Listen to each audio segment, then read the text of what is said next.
Hello. Hi guys, and welcome to tonight's show. It has been like forever. I think Simon and I were talking about it, and it was over 12 months since July, I think it was. July was the last show, or before year. that. So it's been a long time since we've been in these hot little seats, and even longer with me hosting the show. So I feel very awkward right now being in here.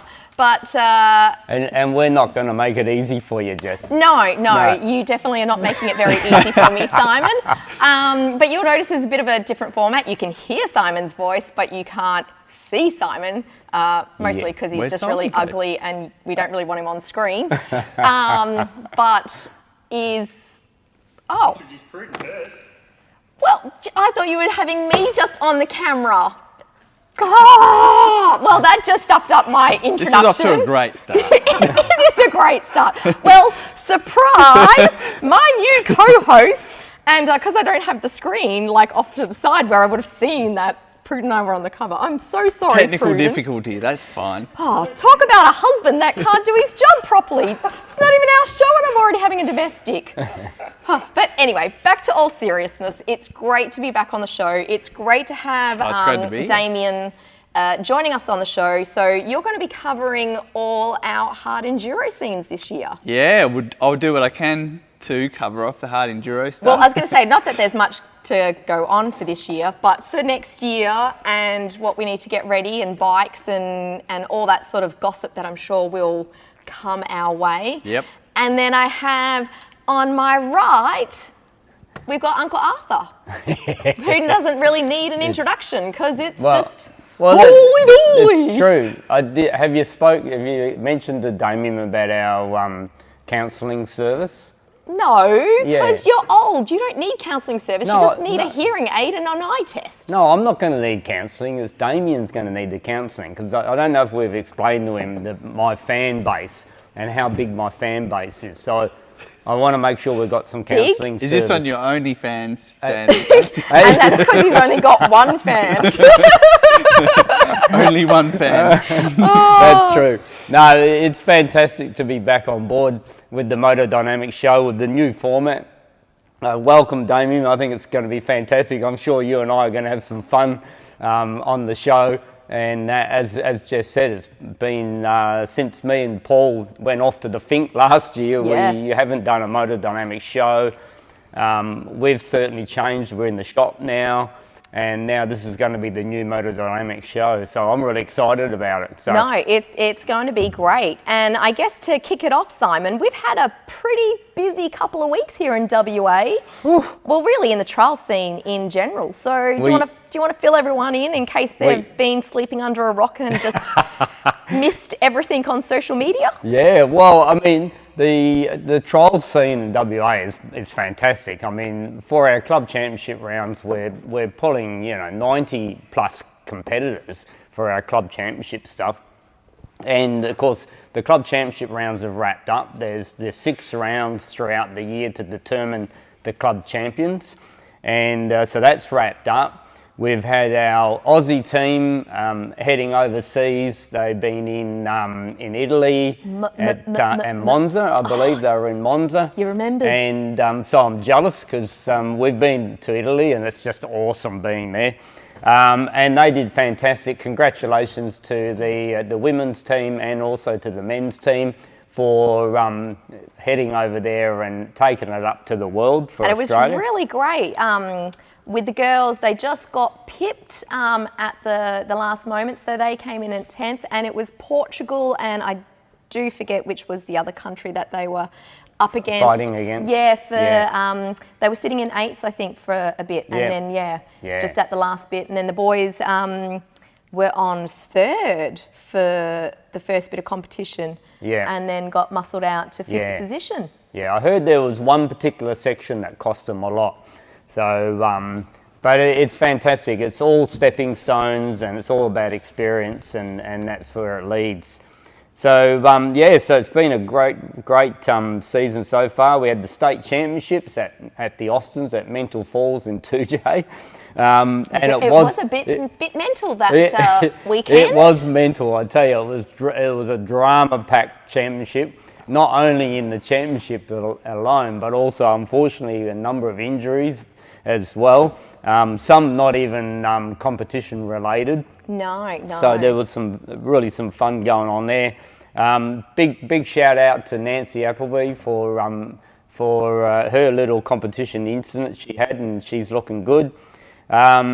Neil, we've heard Tony Bowe. We don't even need to know about Neil. No, it's we all don't know. boring. Well, Tony Bowe's got 16 titles under his belt, but Neil's got 17 state titles under his belt. So Neil's got one better. I know, and did you know, I just found out He's my hero. I was going to say, I just found out an interesting fact in regards to Neil today. You hold the record for the amount of podiums on an Australian championship, but never getting the title. Like the ultimate bridesmaid in trials. I know, it's like the movie 27 Dresses. Yeah. So I think we can actually do 27 suits of lycra. Well, yes, we could. I'm aiming for Matthew McConaughey to sort of step in and be the actor, and then I can just jump in and go from there, well, maybe. There you go. But well, yes. I didn't know that statistics, but I've certainly been there with Neil for all of those. It's only because they let outsiders take the title beforehand. Yeah, that's right. Yeah, and so in the women's, Piper Kent took out the West Australian Women's Championship. Jack Walling had some competition from the eastern states. Attila so I'm not too sure how to pronounce this, Sinkovic, something like that. At least you pronounced it better than what is it, Setney? Setney, yeah. Sarte. And old Farmer Dave took out the vets, and so there's all sorts of fun and games going on there. The national championships, the Australian national championships here in WA for the first time since we can't remember. Oh, 10 years ago. Yeah, 10 years ago. So congratulations to the Austin family and the team. Also to the Cox family for the sections and all the feedback we've been getting. The sections were just spot on. That's a huge job to set that up, and I hope that the all the committee and everyone involved with the national championships are now having a cup of tea and taking a big sigh of relief, because they certainly deserve it. So it was great having Jack Dance over from Gas, the 125 world champion. And also Gaelle riding the EM. Now he's a world champ, rides in Moto 2 in there, and it was great having him over riding the EM. Really added an international flavour to the Australian Championship. But with the Australian Championship, well, it was really on Saturday. Kyle and Connor were equal scores, so that really put the cat amongst the pigeon for Sunday. And also in third, fourth and fifth was a big punch-up between Colin Szynski, Neil Price and Chris Bales, the old crazy Tasmanian. They only had 2 points separating, so that was a very, very tight competition. So that was really good there. And I'm super impressed with John O'Chalice, watching him ride and how much he's improved. Also Jared Boniface too, so it's great to see those young fellas coming up and really riding well. We had 3 WA junior wins. Ben Walling took out the Open Junior, Piper Kent took out the Women's Junior, and Jack Walling took out the Under 11s Junior. So we got 3 WA winners in there. Nice. And plus there was quite a lot of other West Aussie wins, and the sidecars, of course, were dominated by Glenn and Glenn Yacino and Kevin Reynolds on the mighty Honda Montesa. Dick Yates would be happy about that. So yeah, that's pretty well the wrap up for the season. Yeah. Now we sit back and chill. Yes, for a while. Yes, just for a little bit. And Pruden, tell us what's been happening in the hard enduro world. Well, this year's been a pretty massive year for hard enduro, actually, on a state level and a national level.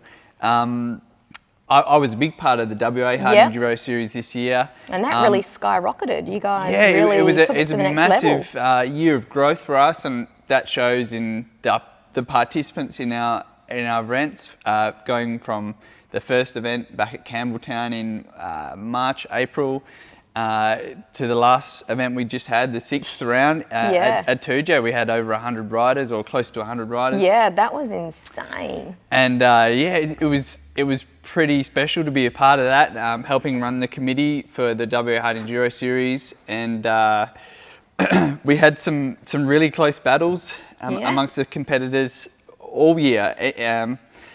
Unfortunately, just like every other, or most other sports, you don't get, when you've got 6 rounds, you don't get every rider rock up to every round. No. But the ones where the guys, most of the guys were there, it was on like Donkey Kong. No, it was. And it was a bit of a tussle between Rudling and Walling there for a bit, wasn't it? Yeah. The young fella, Walling gave it to him where he could. And we had a bunch of great riders in the mix. At some point in time, within the top 5 guys riding in gold, it could be any one of them that takes the race out, It's always good when you got a nice tussle for the competition. Yeah, I was definitely outside of that 5, but it was really good watching it from the back of the pack. For me personally, it was my first year riding in gold class. I raced in silver class West for 2021 and came out second best, so I figured to push myself and go up to gold class. So it was a really big learning experience for me personally this year. So you've got a lot of off-season prep to do. I do, that's for sure. Yeah, maybe some coaching is in store. No, there's a bit of everything, working on fitness and coaching. So, but going back to the WA Hard Enduro Series, 2J Terra was a final round, 6th round, and it was the decider for a lot of the overalls. Yep. In the end, Darren Rudling took out gold class. He did a fantastic job through the year. The guy is working so hard. It's just wicked to see a pretty high level athlete, and he really focused. He had a lot on because he went over east for a couple of rounds as well. So it wasn't just WA. He was. That's right. Yeah. He was making his mark all around. I think he went over for 2 or 3 rounds of the grassroots. Yeah. So he missed a couple of West rounds in between, and still managed to come out on top with the gold class for the WA Hard Enduro Series. In the silver class, we had Rory Hegarty, really strong up-and-comer. This guy is going to probably move up to gold class next year and make a real impact. So I look forward to bumping bars with him. And in bronze class, we had, from the overalls, we had Cal Battle on a Sherco Go mate. Brilliant job. Again, there's so many guys with a huge amount of potential, and the series of 6 races you saw these guys progress in such a huge way, and the bar has been raised. Like the average level of skills and ability and fitness has just gone through the roof. That is in that short period of time. So next year is shaping up to be pretty special. I know there was more hours added to this 2J round, but it looked like the guys were way quicker than the very first round. Everyone was dealing with it a lot better, but mentally prepared, physically prepared, and just riding better to make it through a longer race. Oh, so that is awesome. It's awesome to see the growth. On a national level, my wife Sarah and I were lucky enough to get over to Tasmania for the 5th and final round of the national series. And that's the grassroots series. Yes, the grassroots series, the Australian Hard Enduro Championship, and Tasmania called the Insane Ride, and it was insane. From a spectator's point of view, I kind of struggled a bit because I wanted to be out there on my bike, but we really, really enjoyed ourselves. It was amazing for a lot of reasons, just to see the landscape and the stuff that they're riding on over there, and then just to meet a lot of the guys that I've been talking to online and that sort of thing, and what Australia's best riders that we have to offer, and they're all it's such a nice community that they've got going over there. So it was great to meet them and the organisers, grassroots guys, and the sponsors of the series and that sort of thing. But yeah, the Insane Ride in Tassie came down to the wire for the top 2 in pro class between Anthony Solar and Chris Perry. It was going to be decided on the day, I believe, and Anthony Solar ended up coming in second place for the race behind WRD rider Wade Ibrahim, and took out the series for grassroots, or the Australian Hard Enduro series. So well done to Anthony Solar. That's awesome. Got to party with him at the golf club afterwards. It was good fun. You didn't mention what bike he's riding. Oh, Can't believe very good point, Pricey. I'm so glad you asked. Are you feeling sick? I think out of the top 10 in the grassroots series, I think there was 5 Shercos in there. So top 2, Chris Perry and Anthony Solar, both on Shercos. Oh, nice. And Wade in the overalls, Wade was in 3rd place on the KTM. Yeah, yeah. So yeah, so the Blue Dream Machines are making their mark. They definitely are. They're really quite popular in the eastern states, that's for sure, and they're gaining popularity really quickly here as well in WA. We're definitely there was a little bit of drama, hey, with directions and stuff. Yeah, so the Insane Ride was a GPS race, and it was the first GPS race in Tassie, I think, for the Insane Ride. First time they conducted the race that way. So you mean that they're having a GPS system, kind of like Siri telling you where to go? Yeah, more or less. The guys will either have 1 or 2 GPS on their handlebars. The guys that have got 2 GPS will have, it's the same map, but they'll be on different views. So one that's zoomed a bit further out so you can see, and one closer in so you can see closer, gauge more on what track you're on. There was some issues or some navigational problems for most of the riders, and there was guys sort of coming in and getting told that they missed a bit of the track and having to go back out, that sort of thing. There was one point in time where Wade Ibrahim actually crossed the line, checkered flag was announced the winner, and then got handed a mobile phone with somebody on there saying, no, you actually missed a bit. So put the phone away, put the gear back on and went back out there for another hour and a half of racing, and he still managed to snag the win. So most of the guys had issues along those lines. Chris Perry did a section back through an hour. If it's your first event kind of going that way, you've got to expect to have a few teeters and that sort of stuff. Absolutely. But I mean, we all know what Siri's like just driving on the road. Yeah. 2 people drove into the Swan River within a week. I mean, remember that? That was about 2 years ago. Yeah. How do you even? Anyway, I think it was for the Tas Hard Enduro guys who helped run most of the Insane Ride. They organised it. Grassroots sort of just attended and hosted the event. It was a big learning experience for them. Speaking to the riders after the race, everyone just had such a great time regardless. Oh, awesome. And it's a learning experience from a rider's point of view. For the majority of the guys, I'd say it was the first race that they've done with the GPS. So we might look to incorporate something like that here in WA at some stage if we can get the right property to suit.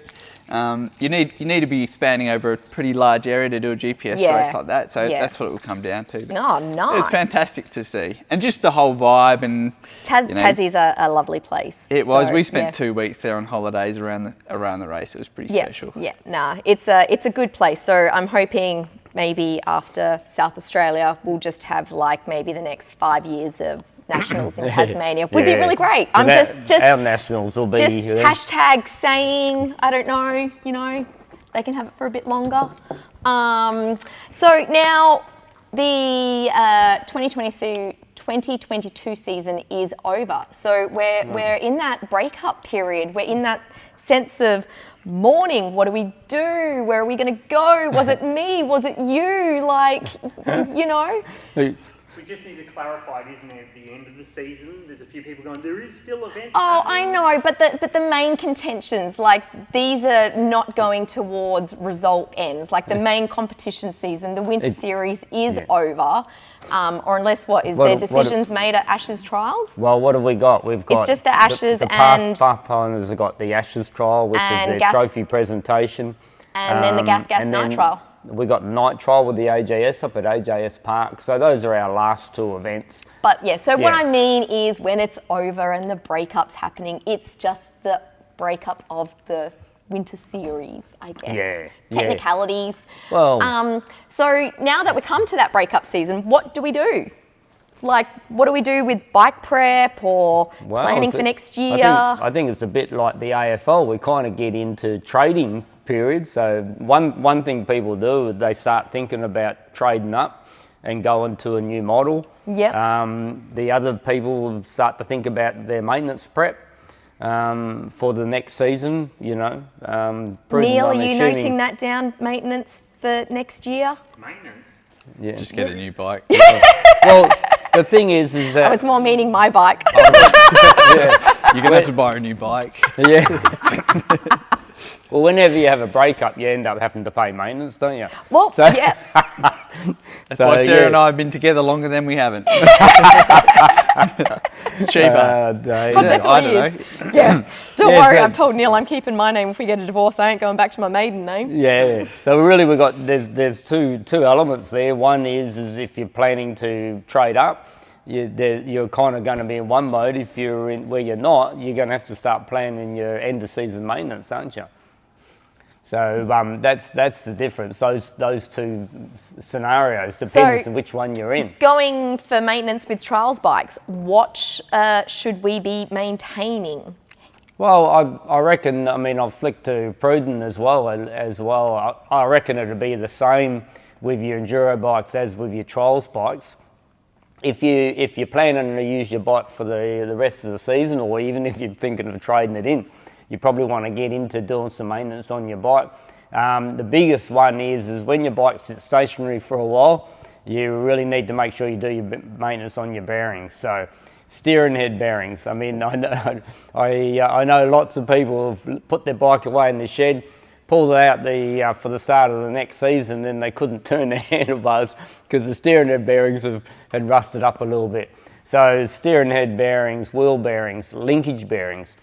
And no one ever really looks underneath their bike because they wash the top of the bike and don't wash underneath. So would you say, Pruden, would they be your key things you'd look at? Yeah, did you mention bearings? Yeah, I know, he was bearing it all there. We're just talking about GPS and people that lost their bearings in Tasmania. Yeah, well, yeah, it's all Yeah. kind of the same, isn't it? For me, ending the race series and or race season, we've come through winter, so it is really important to take care of your bearings. You've been sort of riding through creek beds and that sort of thing. So now is a really good time, and just a reminder, check those linkages. They're the bearings that get hit the most. Steering, head stem, wheel bearings. So really good time to do all that kind of stuff. And something that most people don't focus on throughout the race season and leave it to afterwards is suspension as well. So getting your suspension service, whether you do it yourself or get it to a suspension specialist, they're my two top things that I would look into if you plan on keeping your bike for some training over the summer or And like, take do you you through the next guys year. like I've cleaned Neil's bike once, and once is enough for me. I actually was thinking while I was doing it, oh, I'm going to start like a enduro detailing bike service. That dream got squashed about 3 minutes into it. But like, do you guys have to like literally take your whole bike apart to get into the nitty gritty, or is that just some really pedantic OCD person would only do that? Yeah, there's different levels of washers. Yes. Yeah, there's I people, could there's people understand. who do take it to the next level and strip every piece down. And, but then there's guys who don't. Yeah. Don't Yeah. care so much about We've got a Barry Sheen in the club, and he's not the Barry Sheen that people know from commentating the GP. That Barry Sheen, Barry Barton, Mr. Sheen, and he's one of those OCD. every little Squeaky bit clean. gets cleaned. Oh, Bazza, Yeah. No worries. Ah, interesting. Now, also, Simon, we touched basis that it is the trading season of bikes, so the new models are out and all the excitement of it all. And even more exciting, we picked up the Sherco Enduro bikes. So who better to give us a rundown and a lowdown of what the Sherco My 2023 models are than Mr. Sherco Man himself? Yeah, I guess I can speak from experience here, but my experience only. Yeah, no, that's all right. No, I try and keep up to date with what Sherco are doing. I'm on a 2023 300 factory at the moment, a two-stroke, and I've had a couple previously, including a 300 four-stroke as well. Yeah. So over the last sort of 2 years, there's not too much of change on the Sherco. The 2023 is coming out. Sherco really just went away with new set of graphics Yeah. for 2023. They're reserving themselves. I feel like something is coming. Something's big in development. Yeah, yeah, and there's talk about perhaps a fuel injection system coming out shortly. Yep. But the most important thing here is with the 2023, they've landed such a great package, and they've managed to get through to this point with it but more or less based on the 2021 model when they went to counterbalance crank.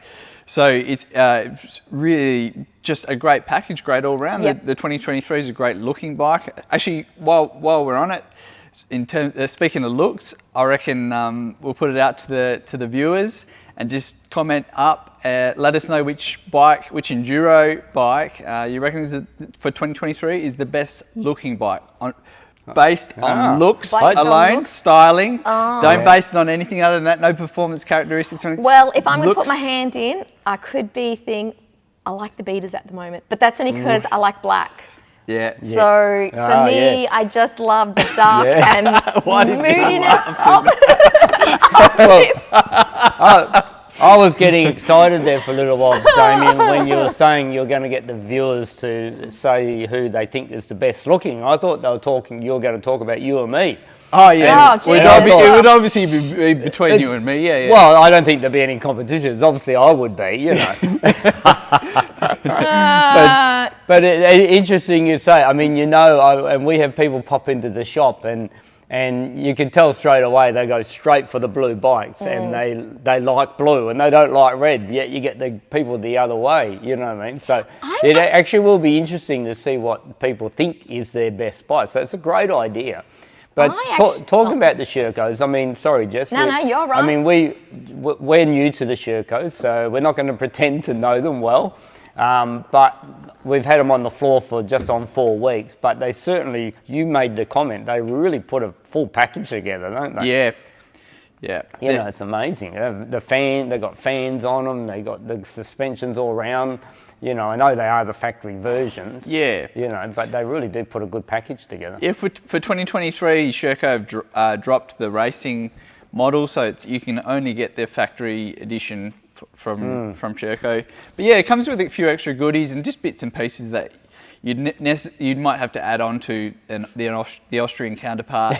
So the prices are comparable. It's all there, and it comes down to personal preference at the end of the day. But I'm really happy with being on a Sherco, you know, comfortable bike, and it gets the job done. And there's got to be a reason why they're gaining so much popularity, not just in Australia but around the globe. You said it was quite popular over East. Yeah, big time. Good choice of bike. Yeah. I mean, the top two guys on the grassroots series on Shercos, that kind of speaks for itself. Yeah.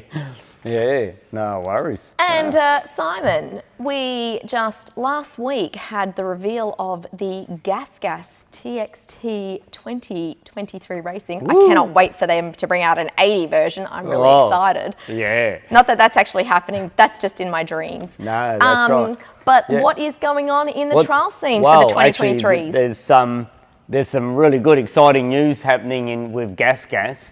As Jess said, they've released their 2023 model. We had a grand release on Thursday night here in the shop, and it was a great night. It was a social night for the national people coming over, and also to see the bike. That was great. So if you didn't get there Thursday night to see the 2023 Gasser, or you weren't able to get to the Nationals on the weekend because you were working or whatever the case may be, then we've got one on the floor. You can pop in any time during our business hours, and it's there for you to have a look. But the other really good news, for those who are looking for a bargain, GasGas just released today that they've added another $1,000 rebate to their 2022 models. So there actually is $2,500 off the 2022 recommended retail price. So if you want a bargain, you'll get excited about that. So that's the news out of GasGas at the moment. That's good. That's really, really good. And mental blank. Here we go. Yeah. Damn menopause. Beta. What's going on with the betas and the Evos? Yeah, Beta actually they've released their 2023 models. They've released their pricing And and also I forgot to mention, we've got the pricing for the Gas 23s now as well. But yeah, Beta Evos is a great clubman competition bike. Beta have always aimed their bikes at the average clubman rider. Now, interesting, I was reading through the specs, and I've got them here. I was reading through the specs, and they've made, for the 250s and the 300s, which is their main model from that point of view, capacity-wise, they've made changes to the conrod and the big end and the crank. So it'll be interesting to have a ride on one of those to see what they've done. And they've done that to make them more rideable, which I'm quite excited about, because the Beta, in my opinion, is probably the most sedate riding bike for a clubman. I reckon it's the best model for a clubman rider. Nice. Yeah, your gases are fantastic, there's no doubt about that. The gases are more aimed at your serious competitor, where I reckon your Beta Evo, and I reckon when you look at the pricing, it's usually reflected in the pricing. You do pay more for the gases. The Beta is a really good option for your clubman rider. Oh. Yeah, really nice bike to ride. Oh, well, it would be interesting to, get some feedback when someone snavels up one of those new Betas. Yeah. And that sort of stuff. But speaking of Betas, Beta and Icebreaker Ice Coffee have teamed up to run a competition this year. So I will be doing a post about this tomorrow. And please bear with me while I read the notes from this competition. But you have a chance to win a Beta X Trainer 300 2022 model, which includes on-road costs and valued at $3,000. Woo, that's a bargain. $13,290. Now, all you need to do is simply buy 2 750ml Icebreaker coffees from any Sunrise service centres. Now, I didn't realise we had Sunrise service centres here, so I'm going to chuck up a link in the comments where you can go and check them all out. I do have a list here, but the competition runs from the 5th of October to 11:29 p.m. ADET time on the 1st of November. So I was getting really technical here. Yeah. And it says that a maximum of 1 entry per transaction, 3 entries per day, but must have the 2 drinks on the 1 transaction. You just go to a website, which again, I will put the link up on the comments, and go from there. So if you love your iced coffees and can down more than 2 a day. This is how I see it. We're here, go and pick up a couple of iced coffees, drink them both, and while you're sitting on the toilet, straight after that, you've entered the competition, right? Well, definitely. And then you can save your bottles, come down to Tom Cash for cans, and you get 20 cents. Bloody hell, that works out so well. So,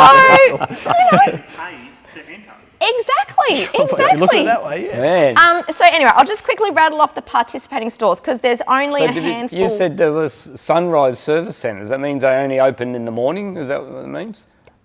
I don't know. The first thing that came to mind was 7 Sunrise. So I was like, maybe they've affiliated with the morning news. I'm not too sure. Yeah. But we've got the Perth Convenience and Perth Convenience store, Adelaide store in the city. Atlas petrol stations in Welshpool and Ascot, Liberty Fuels in Beckenham, O'Connor, Lansdale and Gosnells, Vibe petrol station in Yangebup, High Wycombe Fuel and Convenience, Caltex Cafe Roos, and Ampol in Maddington. But again, that website where it says where you can go also has the list of shops that are non-participating as well. No. So yeah, if you love your iced coffees, and if you could down the 6 like I used to be able to do, go and get some coffees, and for less than, drink a coffee, win a Beta. Exactly. In my eyes, winner, chicken dinner. Coffee, you might need to upgrade your springs though. Where could you get that done? Who knows? So then we've chewed off your ear for a little bit now. So I'll just wrap up with what events we've got coming up. So on Sunday, the 16th of October, so this Sunday, is the 16th. Yep. this Yes. Sunday? There is a junior ride day at Homage Rocks in 2J. Now, gates open at 7 a.m. All grades are welcome. Max in his post did say black plate, white plate, and blue plate. He didn't actually mention yellow or reds or greens, but I'm sure all will be welcome. Park near the gate that leads to the second paddock. So if you've ridden at the Pintos, you know where Max is talking about, and you do have to RSVP to Max, and it is only open to riders that within the trials community. So that is on the 16th. If you don't fancy riding and you fancy a bit of maintenance work, there is a Busy Bee at the AWST Park as well on Sunday. Then, as we mentioned earlier, there is on Sunday the 23rd, which is, it's 24th. No, 23rd is, I don't know. But, you know, the following Sunday. 23rd. It is the 23rd? I think so. I'm getting a bit confused. The 23rd. Okay. For some reason, I thought my wedding was the 23rd, so I was having a bit of a panic there for a moment. When are you getting married? No, I'm not getting married. I'm doing flowers for another bird getting married on the Saturday. Oh. So I was just going, oh my You're God. still in with a chance. Yes. But anyway, so Sunday the 23rd is the Ashes trial at Davy Thomas's place. It'll be, as Pathfinders said in their earlier post, it will be an easy ride. There has been told of easy rides in the past and they weren't so easy. So, you know, take that with a grain of salt. But an, you know, gentle ride in the morning, barbecue lunch and presentation afterwards. And that is only closed for Pathfinders trials members. Then Saturday the 29th, which is the following weekend after that one, is the Gas night trial at AWST Park. Now that starts at 2 o'clock.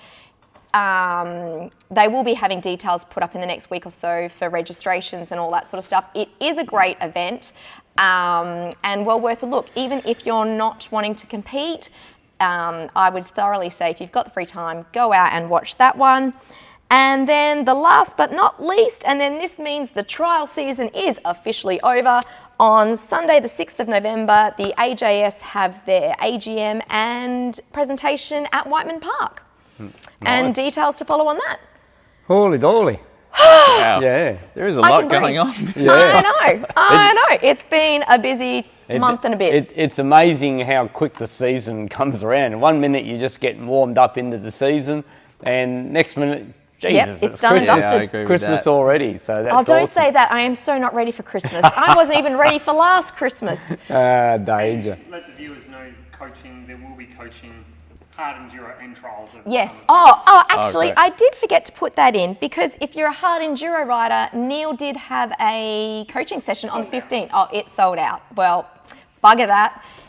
So if you're going, I'm sure you've got your email and you've got your information. Neil will see you on Saturday. And yeah, there will be most probably coming up in November. We were having a chat about potential practice days on Fridays. And you were even thinking of throwing one in on a Tuesday, was that? Correct, yes. But more information will come.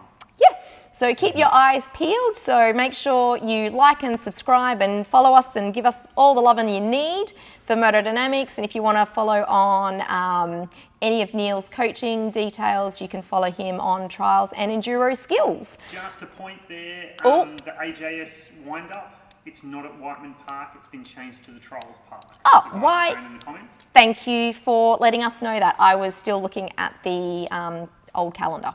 So yeah. No, So no keep that worries. in mind. It is at ages. So does that mean we can bring our bikes and have a ride? I don't know. That would be interesting. If someone in the club, yes, bring your bike, have a ride, and I'm sure they'll wind up with some food and nibbles at the end of it.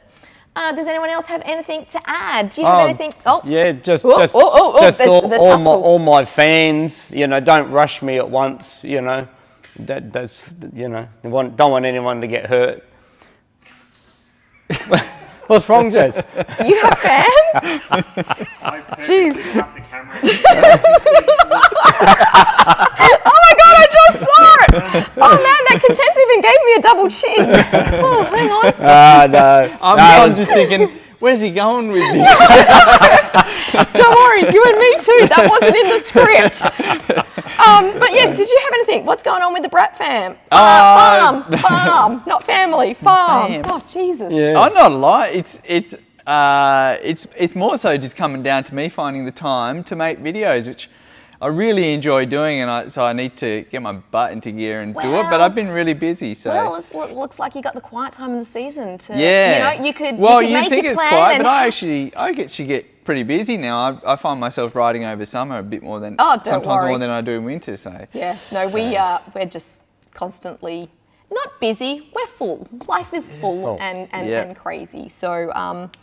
But No yeah, worries.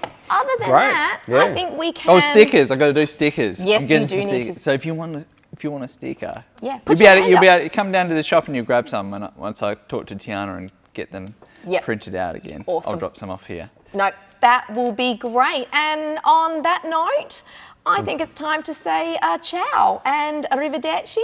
No worries. And you'll see us in 2 weeks. No worries. Great to be back on the show. See you all later. Ciao. Ciao. Bye. Okay, we did it. Well done, Jess.